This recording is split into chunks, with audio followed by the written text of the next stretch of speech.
शुभ संध्या सभी को। जैसा कि मैंने आपसे वादा किया था कि अगली क्लास में हम वैदिक सभ्यता के बारे में पढ़ेंगे और हमारा यात्रा का वो पड़ाव आ चुका है। ठीक है, हमने यह यात्रा अज्ञात काल से प्रारंभ की थी और हम 1500 BC तक पहुंच गए थे। 1500 BC में हमने ताम्रपाषाण युग को पढ़ लिया था। ठीक है, अब आते हैं 1500 BC के आगे। ठीक है, सबसे पहली बात, जो प्रागैतिहासिक काल इतिहास के जो कालखंड है उसमें दूसरा आध्यात्मिक ऐतिहासिक काल और तीसरा है प्राचीन काल। इसके बाद आएगा मध्यकाल और इसके बाद आएगा आधुनिक काल। हम अब पढ़ रहे हैं प्राचीन काल। ठीक है, प्राचीन काल में जो सबसे पहला युग चला वो चला वैदिक युग। वैदिक अर्थात वेदों की रचना हुई, इसलिए इसे वैदिक काल कहा गया। ठीक है, 1500 ईसा पूर्व से 600 BC समय के कालखंड को हम पढ़ेंगे। ठीक है, वेदों की रचना हुई इसलिए वैदिक काल किया गया। वेद का जो शाब्दिक अर्थ होता है वो होता है ज्ञान, एक ऐसा ज्ञान जो सुनकर प्राप्त किया गया हो। भारतीय मैथोलॉजी के अनुसार इस सृष्टि की जो रचना हुई है वो किसने की है? ब्रह्मा जी ने। तो ब्रह्मा जी ने जो श्रुति के रूप में ज्ञान दिया, बोलकर ज्ञान दिया ऋषि मुनियों को, उसका जो संकलन किया गया उन्हें कहा गया वेद।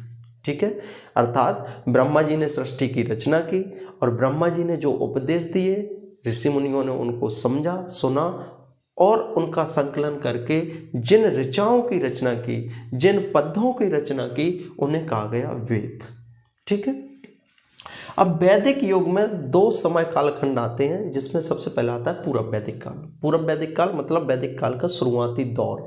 ठीक है, और फिर आता है उत्तर वैदिक काल, उसके बाद वाला काल। ठीक है, हम देखते हैं पूर्व वैदिक काल। पूर्व वैदिक काल 1500 ईसा पूर्व से 1000 ईसा पूर्व। इसमें सबसे पहले वेद की रचना हुई जिसको कहा गया ऋग्वेद। ठीक है, इसलिए इसको भी कहा गया ऋग्वैदिक काल। पूर्व वैदिक काल को कहा जाता है ऋग्वैदिक काल, क्योंकि इसमें सबसे पहले वेद की रचना हुई, ऋग्वेद की रचना।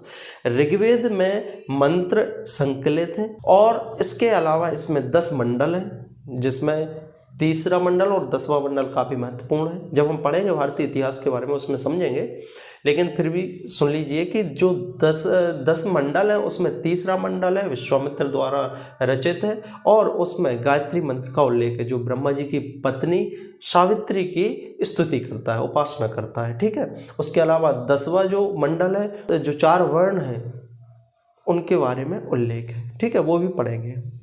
चलिए, अब पूर्व वैदिक काल में ही ये माना जाता है कि इसी समय, ये 1500 BC से लेकर 1000 बीसा के समय जो आर्य थे वो उत्तर भारत में आए। इसका अर्थ समझिए, आर्य अर्थात उन लोगों को कहा गया जो मध्य एशिया में रहा करते थे, वो भारत में आके रहने लगे। आर्य का उल्लेख ऋग्वेद में भी है। यह एक संस्कृत शब्द है जिसका अर्थ होता है उच्च कुल का, श्रेष्ठ, उन्हें कहा गया आर्य। तो ये मध्य एशिया से आए। एक जर्मन भाषाविद है जिनका नाम है मैक्स मूलर। उन्होंने इस बात को माना कि जो आर्य थे वो मध्य एशिया के, या हम कहें मध्य एशिया में जो Turkmenistan, Kazakhstan, Tajikistan, Uzbekistan, Kyrgyzstan, इन वाले एरिया को क्या कहा जाता है? मध्य एशिया। तो वहाँ से जो आकर उत्तर भारत या पश्चिम उत्तर भारत में रहने लगे उन्हें कहा गया आर्य।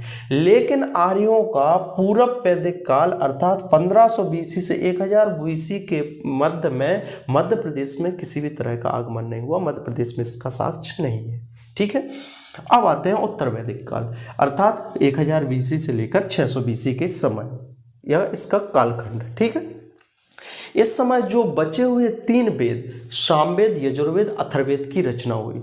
सामवेद का अर्थ ये हुआ कि जो वेदों में, ऋग्वेद में मंत्रों को लिखा गया था उनका गायन रूप, गाने का जो स्वरूप था वो सामवेद में उल्लेखित है। ठीक है, इसके अलावा जो संगीत के 7 स्वर हैं वो भी सामवेद से ही उद्दीप्त माने जाते हैं। ठीक है, इसके बाद है यजुर्वेद। यजुर्वेद, यजु का अर्थ होता है यज्ञ, तो जो यज्ञ की विधियों का उल्लेख है वो यजुर्वेद में है। और इसके बाद आता है अथर्ववेद।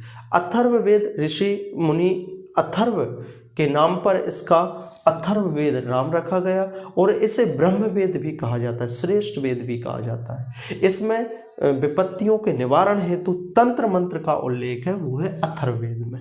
ठीक है, तो उत्तर वैदिक काल में 3 वेदों की जो बचे हुए थे उनकी रचना हुई सामवेद, यजुर्वेद, अथर्ववेद। ठीक है, इसी समय उत्तर वैदिक काल या हम कहें 1000 BC से लेकर 600 ईसा पूर्व के मध्य प्रदेश में आर्यों का आगमन माना जाता है। मतलब पश्चिमोत्तर भारत से अब विंध्याचल पहाड़ी को क्रॉस करके मध्य प्रदेश में आगमन का साक्ष्य मिलता है। कहाँ पे? उत्तर वैदिक काल में। ठीक है, तो उत्तर वैदिक काल के और भी अन्य साक्ष्य हैं, उनके आधार पर हम इस बात का निर्णय लेंगे कि मध्य प्रदेश में उत्तर वैदिक काल में आर्यों का आगमन हुआ। ठीक है, कौशिक की उपनिषद, अब समझिए इस बात को। सबसे पहले हमने पढ़ लिया वेद। वेद का अर्थ होता है ज्ञान। ठीक है, और जिसमें मंत्रों का उल्लेख है। ठीक है, उसके बाद जो मंत्र थे संस्कृत के वो काफ़ी कठिन थे, उनको सामान्य भाषा में हम कहें सरलतम स्वरूप जो प्रदान किया गया और उन्हें सरलतम स्वरूप के बाद अलग संकलित किया गया, उन्हें कहा गया ब्राह्मण ग्रंथ। ठीक है, तो जैसे ऋग्वेद, सामवेद, यजुर्वेद, अथर्ववेद वेद है, इसी तरह यत्रेय ब्राह्मण, सतप्रथ ब्राह्मण, गौपथ ब्राह्मण, ये है ब्राह्मण ग्रंथ। अर्थात वेदों के एक प्रकार से जो सरलतम स्वरूप है वो है आप ब्राह्मण ग्रंथ। ठीक है, और जो दार्शनिक रूप है जिसमें वेदों के दर्शन स्वरूप को समझा गया, समझाया गया, उन्हें कहा गया उपनिषद। ठीक है, तो उपनिषदों में कौशिक की उपनिषद है, मंडोक उपनिषद आपने सुना होगा, जिसमें सत्यमेव जयते यह सब इससे लिया गया है, मंडोक उपनिषद से। ठीक है, कौशिक की उपनिषद में विंध्य पर्वत का उल्लेख है, सबसे पहला साक्ष्य उत्तर वैदिक काल का। दूसरा, शतपथ ब्राह्मण में रेवोत्रम का उल्लेख है। रेवोत्रम, रेवा किसकी, कौन सी नदी का नाम है? रेवा नदी का नाम। ठीक है, नर्मदा नदी का नाम, नर्मदा को पहले रेवा नदी कहा जाता था। ठीक है, तो इतिहासकार थे वेबर, उन्होंने रेवोत्रम में रेवा जो बताया है वो किसको बताया है? रेवा नदी को बताया है। और शतपथ ब्राह्मण में रेवोत्रम का उल्लेख है, अर्थात रेवा के उत्तर में, अर्थात नर्मदा नदी के उत्तर में, अर्थात मध्य प्रदेश। मेरी बात को समझ गए होंगे। शतपथ ब्राह्मण में रेवोत्रम का उल्लेख है, मतलब रेवा नदी के उत्तर में, इसलिए एक जो मध्य प्रदेश का प्राचीन नाम है वैदिक काल में वो है रेवोत्रम। ठीक है, दूसरा है ऐत्रेय ब्राह्मण ग्रंथ। ऐत्रेय ब्राह्मण में निषाद जाति, निषाद राज गोह सुना होगा आपने, रामायण में भी इसका उल्लेख है। तो निषाद जाति का जंगलों, जो जाति वनों में रहती थी उन्हें कहा गया निषाद जाति, इसका उल्लेख है ऐत्रेय ब्राह्मण में। इसके बाद है महर्षि अगस्त्य के नेतृत्व में यादवों का नर्मदा घाटी क्षेत्र में आगमन हुआ, इस बात का भी उल्लेख यह साक्ष्य में प्राप्त होता है। ये है साक्ष्य उत्तर वैदिक काल के। ठीक है, अब इसके बाद इसी जो पूर्व वैदिक काल और उत्तर वैदिक काल, इन्हीं के समकालीन एक और काल कहा जाता है, माना जाता है, उसे कहा जाता है महाकाव्य काल, या इसी को बोला जाता है पौराणिक कालखंड। महाकाव्य काल इसलिए कहा जाता है क्योंकि इस समय भारत के 2 महाकाव्य और काव्यों की रचना हुई, जिनमें रामायण और महाभारत। ठीक है, रामायण आपने सुना होगा, भगवान विष्णु के जो 24 अवतार थे, वर्तमान में 23 है, लेकिन ऐसा माना जाता है कि कल की 24वां अवतार होगा।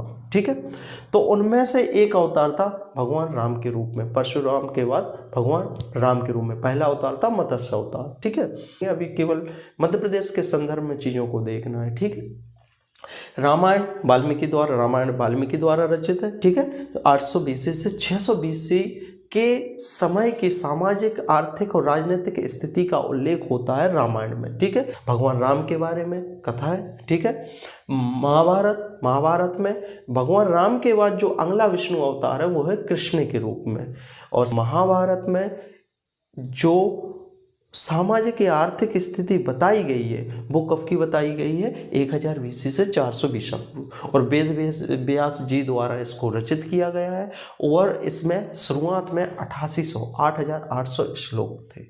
ठीक है, तो ये आज की हमारी क्लास समाप्त होती है, और उम्मीद करता हूँ आपको यह रुचिकर लगा होगा। ठीक है, बहुत बहुत धन्यवाद।